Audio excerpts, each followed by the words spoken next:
Hello, friends. What I'd like to do today, and actually I'm going to have a whole series where I dip my toes into each of the chapters of my book. My book is a teaching memoir, Surfing the Waves of Alzheimer's, Principles of Caregiving That Kept Me Upright. And it is a memoir that details the 8 years that my husband Harvey had young-onset Alzheimer's disease and how it affected him, myself, and our family. But it also is a caregiving guide of sorts. It's not a particular how-to caregiving tips type of thing, but more it presents overarching themes or principles of caregiving. These were principles that I picked up along the way that gave greater balance and meaning to my life as a caregiver, and I'm hopeful that readers will come away with that same feeling that they too can have a greater balance in their lives. So the first chapter is entitled My Perfectly Balanced Life. Now, that's not a caregiving principle, I know, but it does seem to be the overriding theme for the book. It is balance as caregivers. The chapter serves to introduce myself, Harvey, our families of origin, and our own nuclear family. I spend a good bit of time outlining how Harvey and I achieved a work-life balance that we were very proud of. It worked for us because we had the same need to have careers that mattered, as well as a need to co-parent our children.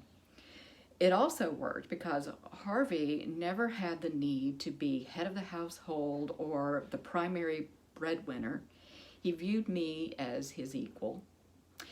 And because I grew up or came of age in the 70s and 80s when young women were being told that we could be anything we wanted to be, we could do it all, be super women, I believed it. I just didn't know how much easier and rewarding it would be if one had a partner such as Harvey. So I do think it's very important to honor the memory of persons living with dementia before their diagnosis. There are several ways to do that. We created a memory box. This was an idea that Harvey's respite care gave us. And in it, it's actually a shoebox-sized box that we filled with photographs and mementos from his past.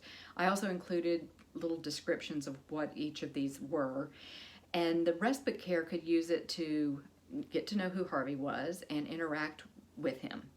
The family used it when he was in memory care just to have conversations with him. We could pull out a handful of photographs and look at them and discuss them with him. Some memory care units have shadow boxes installed by the doorway of each of their residents, and family will fill that with photographs and mementos from the resident's past. And this helps the resident find their way, know which room is theirs. It also, again, informs the staff who the resident was and is, and opens up some dialogue. A third way is to share your memories and write them down. I have a friend in California who compiled a book or published a book 2 years ago entitled Before the Diagnosis. In it, she collected essays written by family members who described the life of their loved one who had been diagnosed with dementia and described their life before the diagnosis. And I hope to contribute to her second volume. She's putting out a second volume now.